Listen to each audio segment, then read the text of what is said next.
You know, you shouldn't read if you get a text message and you're a preacher and you're getting ready to walk on the platform, you shouldn't read a text. I got a text about 1 minute ago from my youth pastor. It said, "Is it a subliminal message that you ask for offering and then you do the song Under Pressure?" Where he's like, "Sorry. Thanks, Riley." I don't think that's the way we planned it. Some people say organized religion. It's not that organized, believe me. Hey, good to see you today. So glad you're here and got a lot to talk about. And speaking of that, I was going to start this way anyway, but I want to celebrate what's happening here around Daybreak. 2 weeks ago at our fall kickoff with our students, we had 10 students give their lives to Christ at Daybreak Students. So thank you, Riley and team, for what is happening there. And I received word recently here, just within the last couple weeks, that in our region of our denomination, we're part of the Wesleyan Church, that we've seen more people come to Christ at Daybreak than any church. And it's not a competition, but it is something to celebrate, that God is touching people's lives here at Daybreak. And so I want to thank you for your part in that, just what we're seeing God do. So thanks for that. Pretty exciting stuff. And if you're here in the house, I'm sure you noticed, if you're on Daybreak Live, you didn't get to see some of the things happening around here. But if you're here in the house, when you walked in, you noticed some changes this morning. The parking lot is done. We're halfway there, living on a prayer. We're almost done. We're getting there.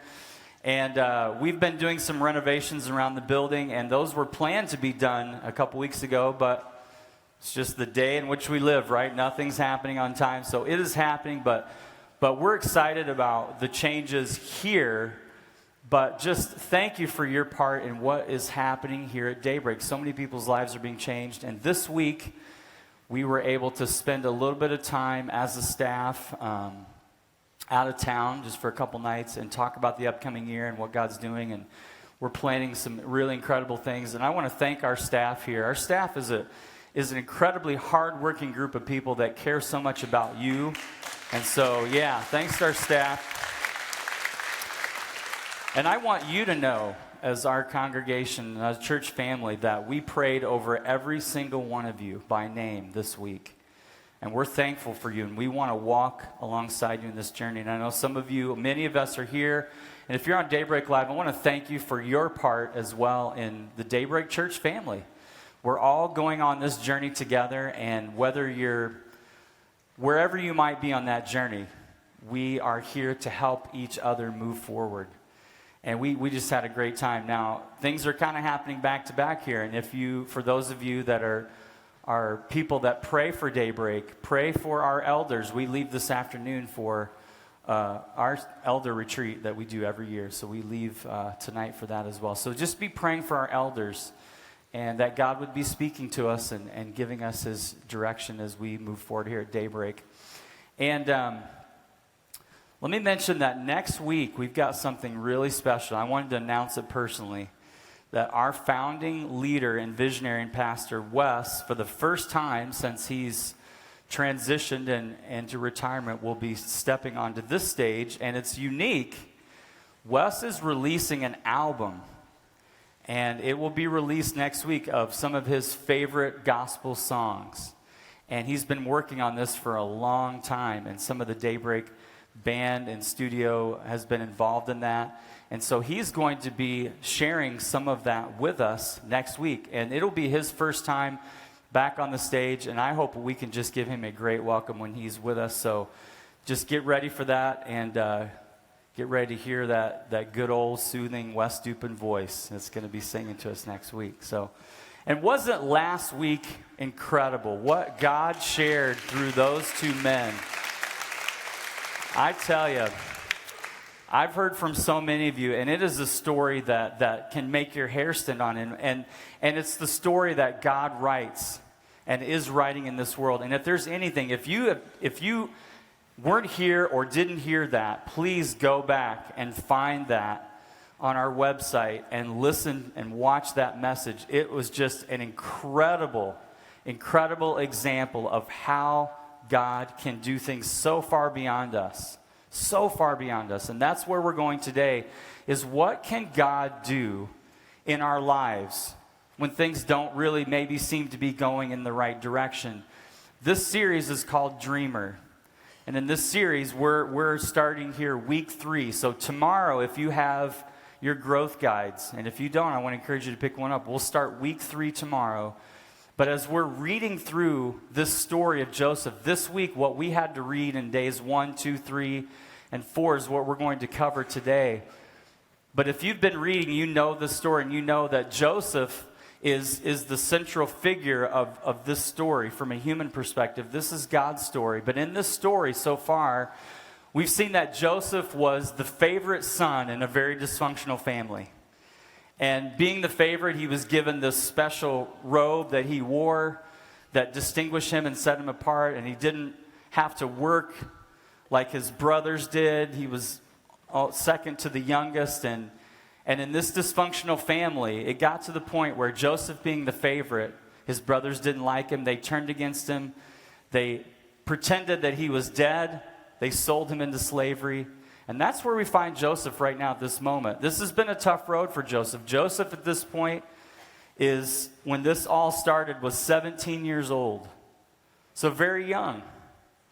And where we're going to pick up today is in chapter 39 of Genesis, first book of the Bible. Joseph is just sold into slavery, and it says this: Now Joseph had been taken down to Egypt. Potiphar, an Egyptian who was one of the Pharaoh's officials, the captain of the guard, brought him to the Ishmaelites who had taken him there. The Lord was with Joseph so that he prospered, and he lived in the house of his Egyptian master. And when his master saw that the Lord was with him, that the Lord gave him success in everything he did, Joseph found favor in his eyes and became his attendant. Potiphar put him in charge of his house. And he entrusted to his care everything he owned. From the time that he put him in charge of the household and all that he owned, the Lord blessed the household of the Egyptian because of Joseph. The blessing of the Lord was on everything that Potiphar had, both in the house and in the field. So Potiphar left everything he had in Joseph's care. With Joseph in charge, he did not concern himself with anything except the food that he ate. Wow, there's something there, and what we see at the very beginning of this story is that God was with Joseph. That God here is saying, I'm not going to leave you in this position, in this place where you're a slave. You know, as the story goes on, it talks about some of the twists and turns, but what we see here at the very beginning is that the Lord was with Joseph. God was with him. He didn't forget about Joseph. He didn't say, oh, this caught me by surprise. He knew what was happening, and his presence continued to go with Joseph wherever he went. And I want to say that to you, that wherever you might be going in your life, you might feel like Joseph sometime, where you say, is God with me? Do I know that God cares? Think about from Joseph's perspective. Joseph could have easily said, look, I've been sold into slavery. I thought things were great. I had this dream. We talked about that a couple weeks ago, which is driving this series. But now here I am, and where's God? Where's God now? When all of a sudden I thought everything was going to be great, and I had this dream that was going to talk about how great I was, and now I'm here. I was supposed to be here, and now I'm here. And now I'm removed from my family. I'm in a place where I don't know the language. I'm in a place where I don't know the culture. I'm in a place where I've been sold into slavery. I was the favorite son. And now I'm a piece of property sold for 30 coins by my own family. Now that doesn't sound like God's favor to me. That doesn't sound like God's presence to me. In the moment, sometimes when things happen, we might tend to either not know or forget the reality that God is with us. Jesus said to his disciples, never will I leave you or forsake you. But that statement wasn't just meant for the disciples. It was also meant for you. That God will not leave you, that you might feel alone. And some of you here, it might be a new realization right now.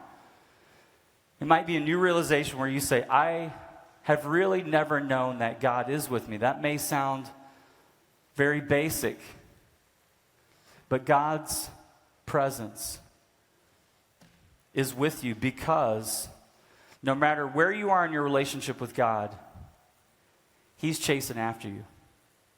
For those of us that have given our lives to Christ sometime in our life up to this point, we came to the realization somewhere along the line that long before we even knew God existed or cared God existed, that he was there and that he was pursuing a relationship with us. Many of us understand what I mean when I say that, but some of you, you may say, I don't know if I have a relationship with Jesus. I don't know if God is with me. I don't know if all the things in my life make sense. And let me tell you, in the moment right now, you may think it doesn't make sense. Some of you might be in a financial situation and you say, I don't really know how God's with me right now because of where I am. I thought I'd be here and now I'm here. Some of you at this point, maybe in your life or your career, you thought, I'd be here and now I'm here. Or I thought my family would be here and now I'm here. I had this idea and dream for my life. I thought I'd be married by now and I thought I'd be here and I feel like I'm here. Or I thought I would achieve this certain level of stability in my life and I'm here. Some of you might be dealing with some mental health issues or anxiety, depression, which is happening so prevalently in our world right now. And you say, I thought I'd be here by now. COVID was 2 years ago and the world turned upside down, and I thought in 2022 I'd be here, and now I feel like I'm here. No matter where you think you are, God is with you. And there is some purpose and some plan that God's doing. And when we begin to understand and embrace the fact that God is with us, is when things can really begin to change. I'll never forget June 11th, 2015. June 11th, 2015, I got a phone call early in the morning. And it was from the Grand Rapids Police Department. Not a phone call you want to get. I answered the phone. They said, you need to come down to your office. So I got up early in the morning, drove down to my office, and I saw fire department, police department, and TV stations there. Those aren't some things that you want to see at your office. Smoke and fire. And you're going to see with your own eyes here just what it kind of looked like when we walked in there. That someone had gone into our offices at Never the Same and set them on fire and left in the middle of the night. We were left to pick up the pieces. And our ministry had been growing. And more students were attending our events. And more students were coming to Christ. And things seemed to be going so well and so great. And then you get a phone call like that and you wonder, God, where are you? Where are you right now? How could you let this happen to us? I thought you were on our side. I thought you were working on our behalf. So how in the world can some random fire happen? And it happens of all people to us who are trying to do our best. And even though we thought about some of those things, we very quickly moved on and said, there'll always be resistance when you're following Jesus. There's always going to be something pushing against you. And sometimes those things are difficult and hard to understand. But you have to know that God is with you. You know, sometimes the score may not look like it. Now, some of you maybe saw on social media that I was at the Big House yesterday. That was a good day for Michigan. I won't mention it wasn't a good day for another team, but it's a whole nother deal. But the score, you may feel like, this is not fair. This doesn't make sense. But God is with you. Notice that God also, as this story goes on, and again, I always say when we read the Bible, this is the story of God. Joseph's in it, but this is his story. God gave Joseph favor with Potiphar. Did you notice that? Did you notice that Potiphar here is very, very high up as a ranking official in Egypt? In fact, he worked for Pharaoh himself, who was the king over Egypt. And here's Potiphar, this captain of the guards, this very powerful person with a lot of influence, a lot of resources, a lot of authority. And now Joseph is now working for him. And as everything that Joseph does, it says that Potiphar, everything he put him in charge of, God's favor was upon it. Now that's good to know that no matter what you might be doing, that God's favor is over you. And what we talked about at the very beginning of this series, and I want to say it again, is that God has a dream for you. And it's bigger and better than yours. Whatever idea that you have or plan you have for your life, whatever it might be, God's is better, it's bigger, it's greater. So as you think about your own life and you think about the dreams that you might have and you might be bringing them to God, say, God, bless my dreams. And God's saying, I've got something so much bigger to give to you. I've got so much more I want to pour out on you. And you'll begin to see that favor everywhere you go with everyone else. You'll begin to see how God will bless everything you do if you just trust him. And what we talked about with Joseph is that when Joseph got this dream, all of a sudden he became separated from his family. He became different. Not better, but different. And when God has a dream for your life, it doesn't make you better than everybody else, but it does make you different.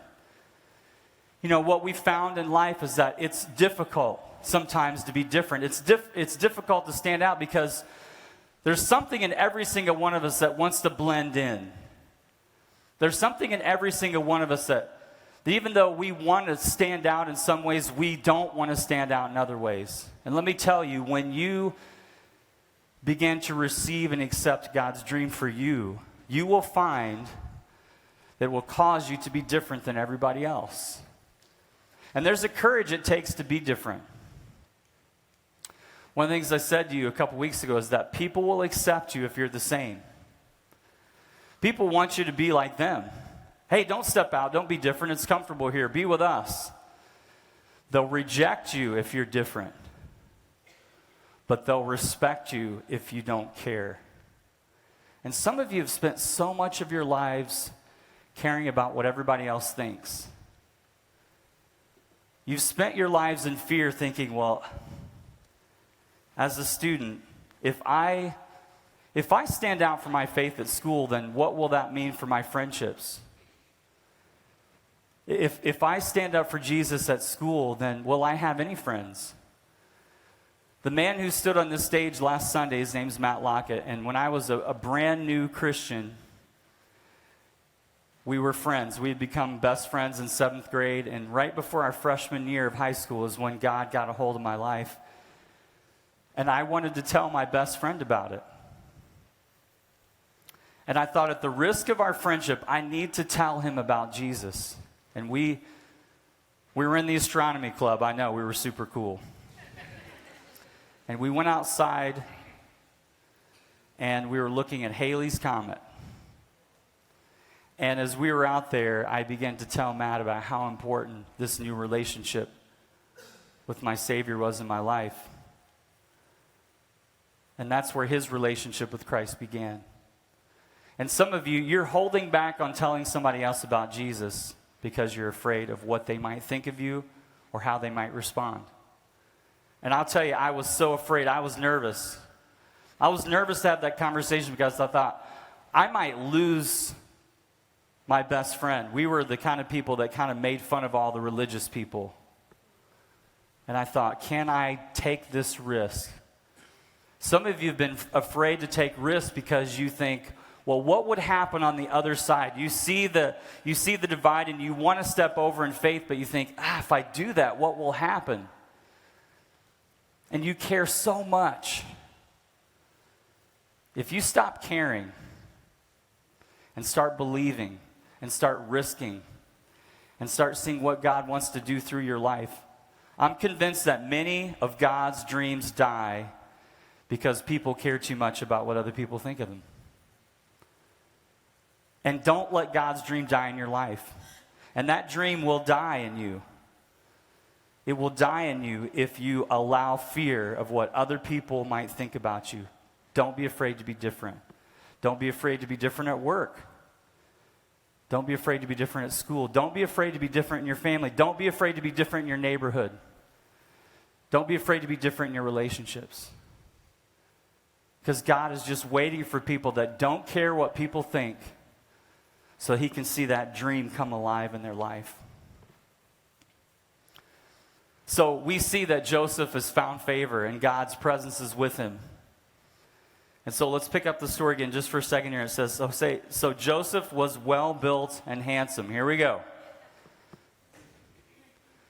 And after a while, his master's wife took notice of Joseph, and she said, "Come to bed with me." That's kind of an unexpected thing that's happening. But he refused. "With me in charge," he told her, "my master does not concern himself with anything in the house. Everything he owns, he has entrusted to my care. No one is greater in this house than I am. My master has withheld nothing from me except you, because you're his wife. How then could I do such a wicked thing and sin against God?" And though she spoke to Joseph day after day, he refused to go to bed with her or to even be with her. So we see right in his face this temptation. Now, all the layers in this story, all the layers of authority that are happening here, Joseph has no authority over Potiphar. And here's a man of authority in Potiphar whose own wife now is trying to manipulate the situation. And here's Joseph as a lowly slave trying to do the right thing. And we see that God gave Joseph the strength over that moment of temptation. And what we know from the story is it wasn't just a moment. It says that day after day after day, this temptation was right there in front of Joseph. And God gave strength to Joseph to overcome this temptation. This temptation was happening, and this temptation was real. And this temptation, we can make some assumptions here about this story and the fact that this woman was probably no ordinarily looking woman. And we know that Joseph was a good-looking guy from the scripture. And so here's the situation he finds himself in where he's just trying to do his best. He's trying to get through day by day, moment by moment. What does a person do when that temptation is there every single day? But God gave him the strength. And God will do the same thing for you. Some of you, that temptation is there. It might be there at work. It might be there at home. It might be there in a relationship. And you might find yourself battling temptation on a moment-by-moment or day-by-day basis. It's been said there's three kinds of temptation in the world that we face. There's the material temptation, which is a desire for things.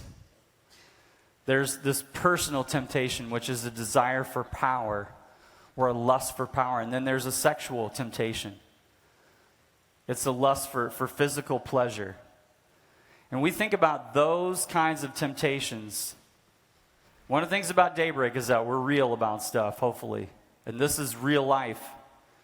Every single one of us here are dealing with some kind of temptation right now in our life. And we get to decide moment by moment, day by day, what do we do with this temptation? Do we give in to it? All of us probably have, I'm sure, in some way or some form. And temptation can be sneaky. Sometimes, like this, the temptation is just right there in your face. And sometimes it's way more subtle. But in how we deal with temptation, Joseph here gives us such a great example. Joseph here helps us understand that this particular temptation of sexuality is something that we need to run away from.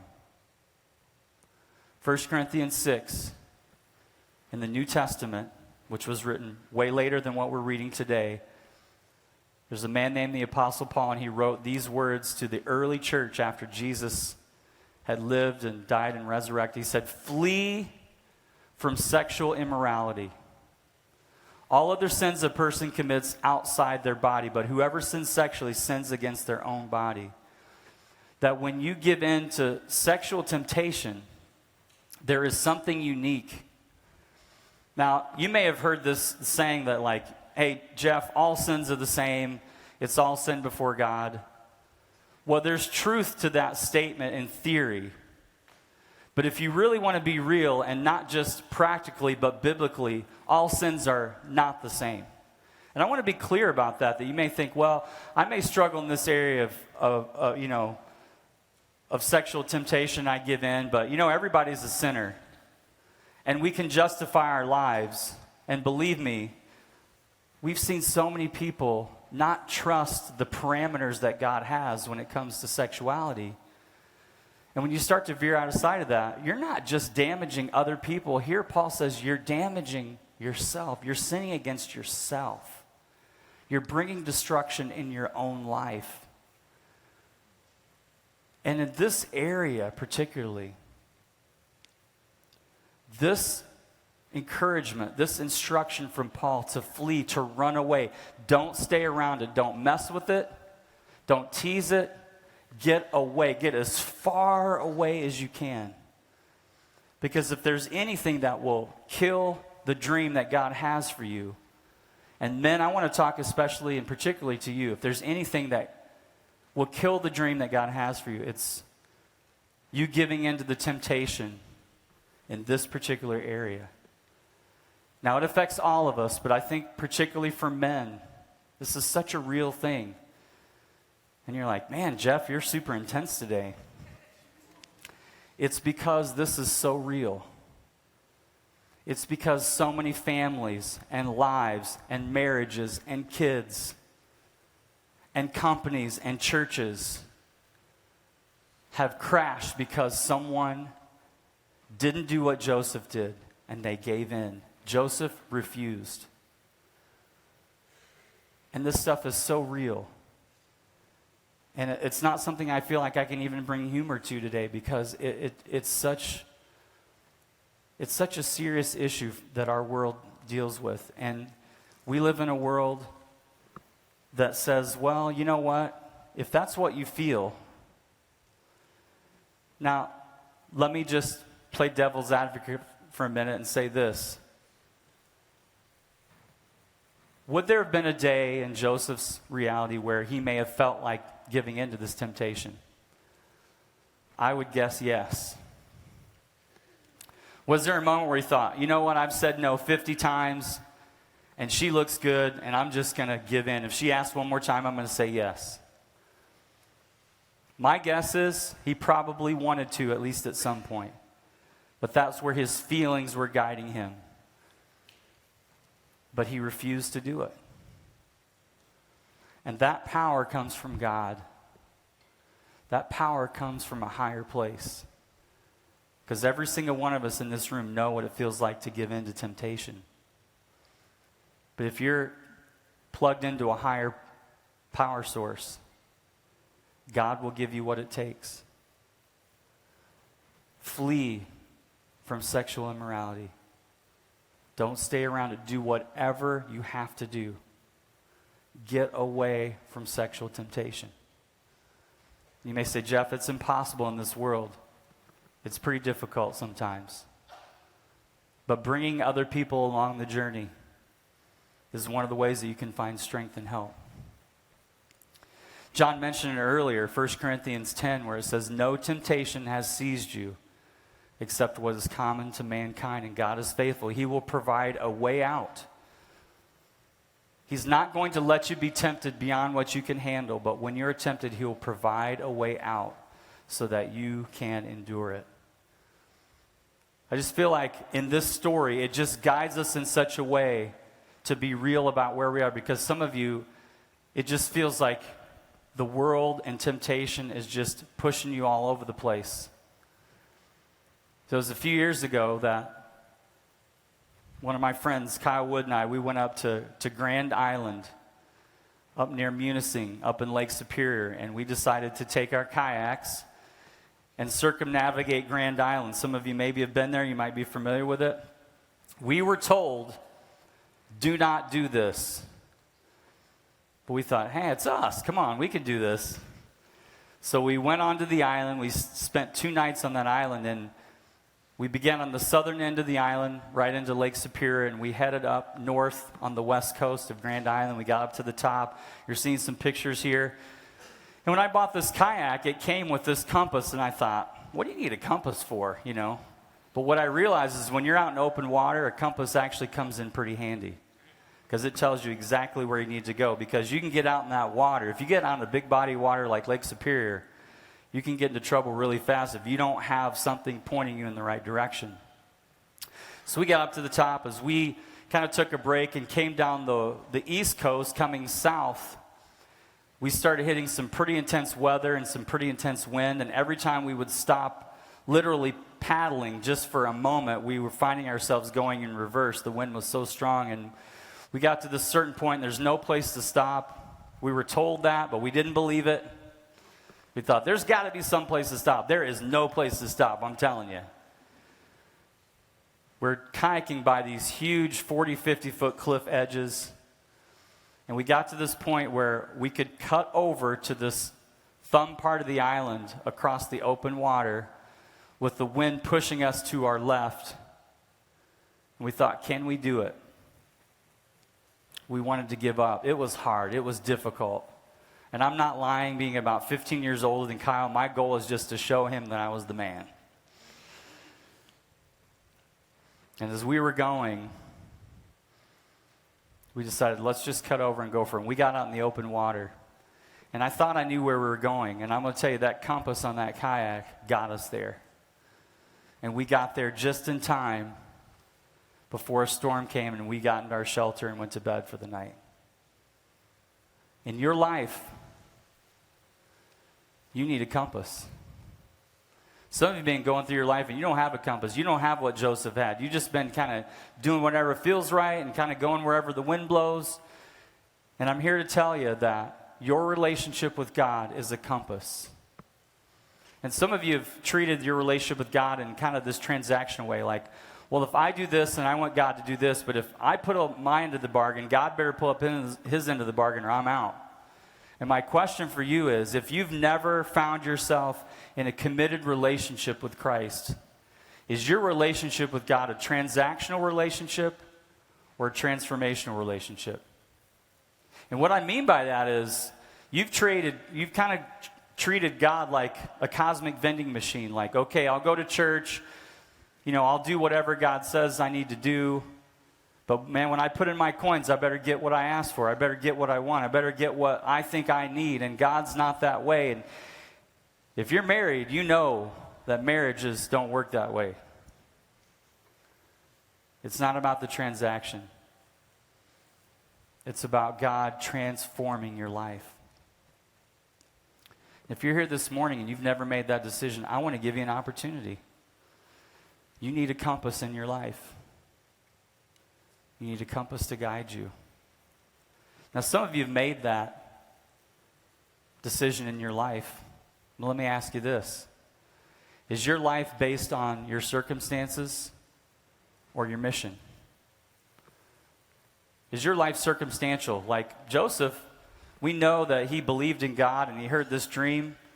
But when life pushed him down and pushed him around, it wasn't about the circumstances around him. Joseph could have felt sorry for himself. He goes, you know what? I'm a slave. I didn't deserve this. Whatever. I'm just going to do whatever. Forget God. He stayed on mission.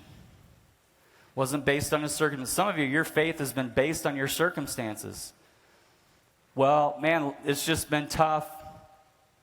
And life has pushed me down and I don't feel like it, so I'm just giving up. And God is saying, be on mission with me. Accept my dream. I have a dream for you, and that dream will put you on mission. That dream that I have will be your true north. That will be your compass. That will be your guide. Let me guide you. Follow me. We've said it before. We don't follow our dreams. We follow Jesus, and our dreams follow us because they're God's dreams. So this morning, I want to give you an opportunity. Bow your heads right now.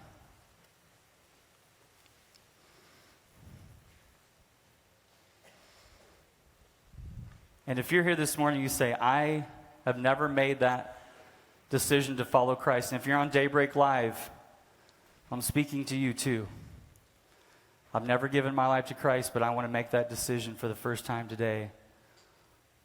With your heads bowed for a minute, if you're on Daybreak Live, let us know in the chat and you say, I want to make that decision. I just want you to put your hand up just real quick so I can see it. And I want to pray for you. I won't point you out and embarrass you, but I just want to know if there's someone here today.